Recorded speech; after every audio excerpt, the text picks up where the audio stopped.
This is Gemara Metziah, Daf Tzadi Tes, and we're holding on the very top of Tzadi Tes, Amid Aleph. We just finished the Mishnah, and the Mishnah discussed at what point one is Mikabel, the Shmira of an item.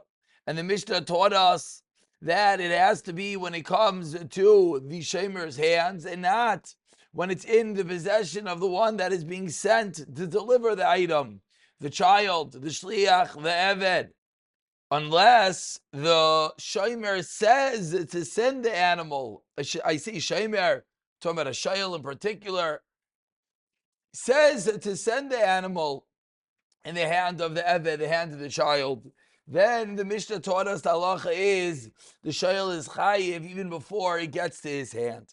So asks the Gemara on the top of Sadi Tesam and Aleph, Biad Avdoi Chayiv. The Mishnah taught us that there were three people under discussion: the son, the Eved, and the Shliach.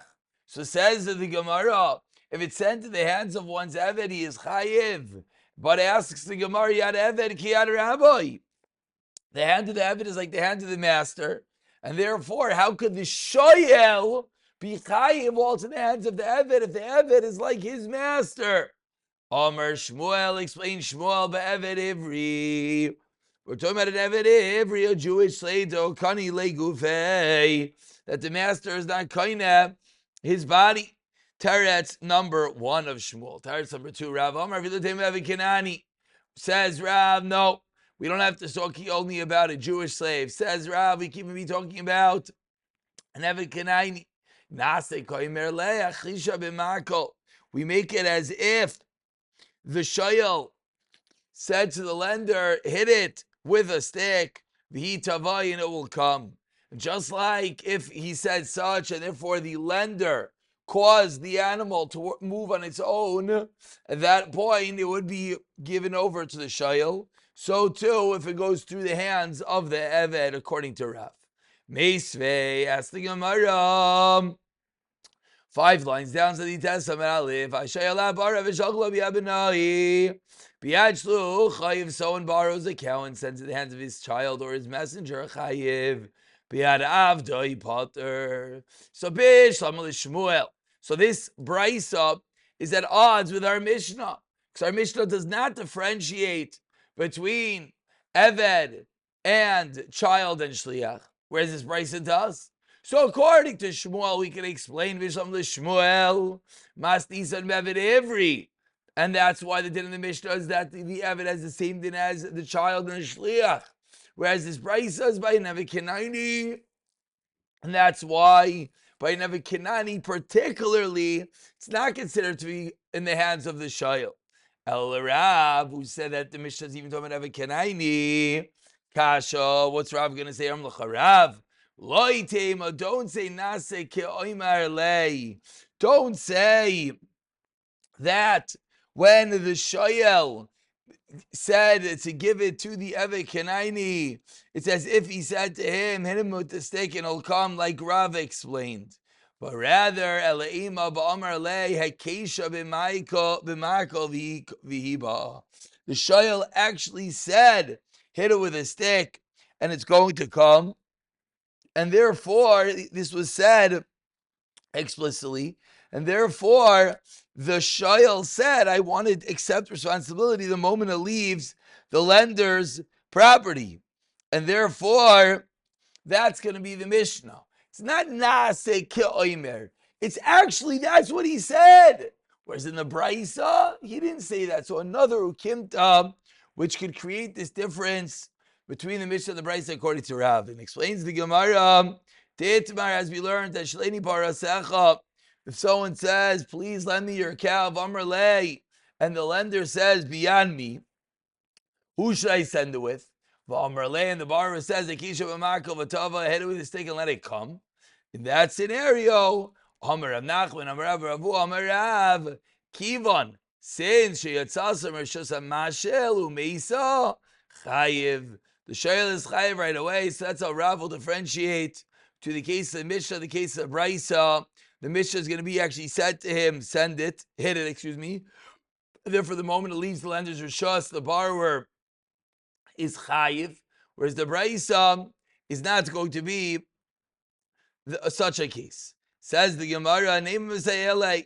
Let's bring a raya to Rav. So if Machlok is Rav and Shmuel, Shmuel says the Mishnah is talking about Eved Ivri, the Braisa Eved Kenani. Rav says both the Mishnah and the Braisa are Eved Kenani. The difference being whether he said hit it and let it come, meaning whether he said I'm going to be koin it the moment it left you, the lender's rishos. So says the Gemara, let's bring a raya 15 lines down. The first one line is Metziah. Let's bring a raya to Rav. Hashaleni parasecha. If someone said lend your calf, amarlei, and the lender said v'amiv amarlei, akisha v'makal v'ba, hit it and let it come. Kivin sheyatzav b'shas mashil u'meisa chayiv, explicitly, like Rav said that when you said hit it with a makal, let it come, it creates that the moment it leaves the lender's rishos, the borrower is chayiv. Amar Rav Ashi no rayach. My skin going just a chatzero shall shoyel lifnei mechazer shall mashal. Says Rav Ashi, no, I'll tell you, it's a funny ukimta, but it definitely could be where the borrower's property is within the larger property of the lender, and therefore when it leaves the lender's rishos, it goes straight into the borrower's rishos, and that is the reason why he's a kinyan as soon as it leaves the lender's rishos.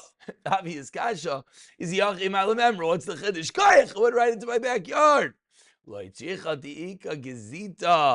case is in which there are holes, nooks, and crannies that it could run off to. So that maybe the borrower is not saying machdas, he's actually going to get it. Why? Because maybe it will go and hide in one of the corners and not come straight into the borrower's rishos. And that's the reason why the shoyel will be considered to have a kinyan the moment it leaves the possession of the mashil. And therefore says the Gemara, there is indeed a chiddush, even though the borrower's property is within the larger lenders, but therefore we would not have arrived in this brisa to the opinion of Rav. But that's the machlokes Rav and Shmuel. Continues the Gemara discussing that the Mishnah said that when does the shoyel take responsibility if he told his child, Eved or Shliach, to take the item, when it gets the possession of the child, Eved or Shliach. So Amar Rav Huna teaches Rav Huna, we're 20 lines from the bottom. The first line is Daitei. Ha-shoyel kardoi mechaveiroi. Someone borrows a kardoim, an axe, from his friend, the baka boy kana loy baka loy kana.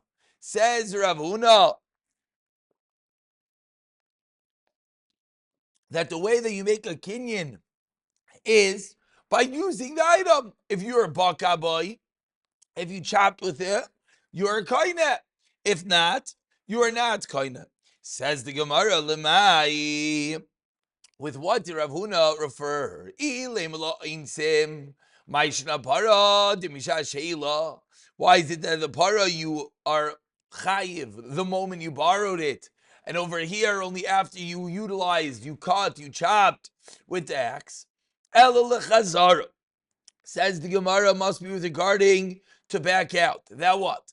Once you use the item, then loy matzi hader you can't be chayzer. Loy matzi hader mashal, excuse me.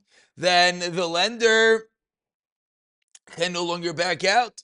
Loy bakaboy matzi mashal hader the mashal come back out. So we're saying that this brisa about when you have a kinyan in the kardaim, the axe from when you utilize it, must be referring to the halacha. At what point it's considered that you're took it, that you have it, with regarding to what? Can't be regarding stam chiyuvim, because we know that happens from the shas sheila. Says the Gemara, when must it be? Must be with regarding chazara, that the mashil, the lender, cannot back out once the shoyel uses the item. And says the Gemara, 10 lines from the bottom, that this opinion of Rav Huna, upliga de Ravami, this is not agreed upon by all. Rav Ami argues. Tam Rav Ami teaches Rav Ami hamashal kardoim shel hektish. Someone lends out a kardom belonging to hektish. The lender that gave away and allowing someone else to use the hatchet of hektish, the lender is considered to be ma'al lefi toivas hana shabai, according to the amount of gratitude that he, the lender, gains by giving away this item. But the guy who borrowed the item, he's not to use it lechatchila. Says the Gemara. Now, 1 second. Now, if we go with Rav Huna, that Rav Huna just taught us that the kinyan does not happen to you actually utilize the item, amay ma'al, there would be no me'ila by the actual act of she'ila till it's actually utilized. Nahadre should return of lo kanyan, and there'll be no kinyan v'lo limol, and there'll be no me'ila. So says the Gemara, it would seem clear that Rav Ami argues on Rav Huna. Rav Huna held that when does it all happen to Shas that you utilize the item. Rav Ami clearly disagrees, and Rav Ami is learning for the Shas she'ila. It says the Gemara as well. Upligad Rav Elazar. The Stina Rav Huna also argues in Rav Elazar, 4 lines at the bottom. Dam Rav Elazar kedar sheteknu mishicha b'lekuchais kach teknu mishicha b'shoimrim. Said Rav Elazar, the same way that there's a din mishicha, a form of kinyan, when it comes to buying, so too by shoimrim. Tarinami hachi of a brayso that says the same. Sheteknu mishicha b'lekuchais kach teknu mishicha b'shoimrim. Ukishem, and similar as we turn over to Sadites Amir Beis, Ukishem Shekarka, Niknis Bekasif Shar V'Chazaka. And in a similar vein, when it comes to Kinyanim, you want to purchase a piece of land. How is that done? That is done Bekasef, that is done Bishar, that is done B'Chazaka. So too says the Gemara, Kach Schiros. So to schiros, so to when someone rents something, because of shar v'chazaka. Says the Gemara, schiros? What? My avidite, who's talking anything about schiros? Amar Rav Chisda, schiros karka. We're talking about renting karka. So another opinion that argues on Rav Huna. So Rav Huna, Rav Lazar, Rav Ami, regarding when the kinyan happens. Says the Gemara, 4 lines down, so the Testament base. Amar Shmuel. We mentioned the case of hektish. We mentioned when there's going to be mi'ila with regarding to hektish. So Shmuel comes along and says similar. Hayman de gazal chavita de tamra mechavre. Says Shmuel, if you steal some food, a cake of pressed figs from your friend, ve'isbei chamishim tamare, and there are 50 dates. Agav ha'adadi mizdavnim binon, nachim chada. That when you sell it together, a full 50 fig cake is sold for 49 perutais. Chada chada. If you buy each fig individually, then what? Mizdamnin binon. Then it would be 1 pruta per fig, and it would cost 50. Lehedyet.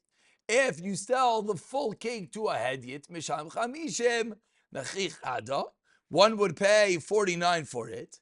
Whereas if it belonged to hektish, what would the ganav have to pay? Someone who stole this cake and now he sold it. If it belonged to hektish, you'd have to pay the value, which is 50, and you always have to pay an extra chaimish. Mash'ein kein b'mazik, which is not the same din by a mazik. This extra chaimish that you add on is a din in hektish and not anyone else. Amar Mar quotes the Gemara, a brayso, a pasuk which we've seen many times. We're 12 lines down. The first line is Mar. Ish ki yoichal kodesh. Says the pasuk, if someone eats kodesh, and the pasuk continues and says v'chamishisa alav v'yosav chamishisa alav. And from there we learn out it's davka hektish, pra limazik. But if someone damages hektish, then the halacha is you don't have to add on the extra chaimesh. That when you have to add on the extra chaimesh is if you utilize hektish. But if you go and you damage hektish, you are not. So a din about hektish, a din contrasting the price from a hedyet to a if it was belonging to the Beis Hamikdash, the additional chaimesh that has to be added dafka if it's from the Beis Hamikdash, and the source that it's only by utilizing hektish and not damaging hektish. And that is the din of Shmuel. Maskil la Rabbi Bar Abaye. 12 lines down, the first line is law. As Rabbi Bar Abaye lehed yiramay mishalem chamishim nechichada. What is the reason that if someone stole something from a regular person, he has to pay 49?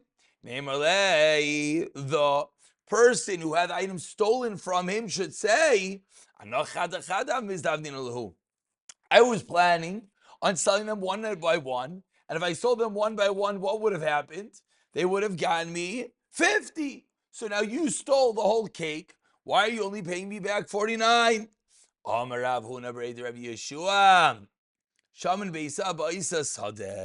klal that when it comes to paying back hezek, we learn, we evaluate the Beisa within that field. So too over here, we evaluate in a similar way, which is really just a way of saying that we always give the lower evaluation, just like we know by a sadeh, so too over here. Well, if we take a moment and we look at Rashi, Rashi just points out this is the case of Baba Kama, and Rashi explains that we're not medaktikin liyoishamina achil levada ma'isa shava haru gezushan el cheles. We don't evaluate the precise value of this row. Rather, what do? We take a total evaluation and we subtract that which is lower, which is obviously going to come out to a lower evaluation. And the person who did the damage, the person who stole, pays less. But says the Gemara, that's going to be the same din. By us, you can pay back the 49 prutais for the fake cake and not the full 50. Says the Gemara, Lemeimra, asked the Gemara another kasha on Shmuel. To Savar Shmuel, Dinehadi Lav Kidin Gavoya Dami. From Shmuel's Memra, it seems clear that Shmuel is being machalek between the dinim of a hedyet and the din of Gavaya, of the base of Migdash. But ask the Gemara Vatanan, not 11 Oikaira mehektish. We learned in a Mishnah, if Hektish took a stone, or the treasurer, the Gizbar, took a stone or a beam from Hektish, there's no Me'ilah. Nasala Chaveiroi. But if that exact same stone, the exact same beam, he gives to someone else, Humal, he's a Ma'il. Why? Because he now misused the item by giving it to someone else. But his friend who took it, Loima. Bana b'teich's beisa. If he built this beam into his own house, Loimal. Achayidar tachtat, you get physical usage by living under the beam b'shava pruta. The Yosef Ravavua kamed Rav Yechanan. The Yosef Kamrish made this Shmuel. Zoi zay meres. So what do we see? That if you live in someone else's field, you have to pay for him because there's a value to be living underneath this beam. But what do we see over here? That Shmuel took a din of hektish, that Me'ilah only happens when you dwell and you get a physical benefit from that beam. And Shmuel took it and learned from it to a din of a hedyet. Zoi Zaymaris. So Shmuel clearly equates the two, whereas by us he does not. So Amalei Rav Yechon, Shmuel was chayzer from that which he said over there. Ask the Gemara, how do you know he backed out of that? Then maybe chayzer and Ardin. Loi says the Gemara, Shmuel must have backed out from that Mishnah. Kiderava Damarava Hektish Shaloi Midas Kehedyet Midas Dami. As Rava explains that Hektish Shaloi Midas Kehedyet Midas Dami, and therefore there's no way you can learn from here. So it must be that Shmuel was chayzer from the second din and not from our original case. Amar Rava, and with this we conclude, teaches Rava. One last din. Hani shkulai, the porter, the tavroi, that broke a chavis, a jug, the chamra of wine, the chenva of a storm person. He's carrying a jug of wine from a storm, and he breaks. Now this jug in market day sells for 5, but b'shar yom it's cheaper. So if the porter pays him back on the Yom Shuka, then he has to pay 5. Then he could just return him. Excuse me. If he pays back a Yom Shuka, then he's allowed to just give him back another jug. But b'shar Yom, you can't just give back another jug, and rather mahadri lei 5. Hey, even though right now it's only worth 4, but if you're paying the value, you have to give the value of the Yom Shuka. But says the Gemara 3 lines to the bottom. This is only where the storekeeper didn't have other wine to sell. If he had other wine to sell at the market day, then he should have sold that. So why do I have to pay him the full 5? He should have sold that. And therefore, and even in the case when he pays the full 5, they deduct the labor and the cost to put the tap into the barrel, etc. So 2 different dinim, that when the valuation of the barrel changes, if you give back the actual barrel that he can sell in the Yom of the Shukah, then fine. If not, if you're paying, you have to pay the higher value, unless the storekeeper had his other stuff to sell, then you would not. We'll pick it up from the Mishnah, B'siyata Dishmaya.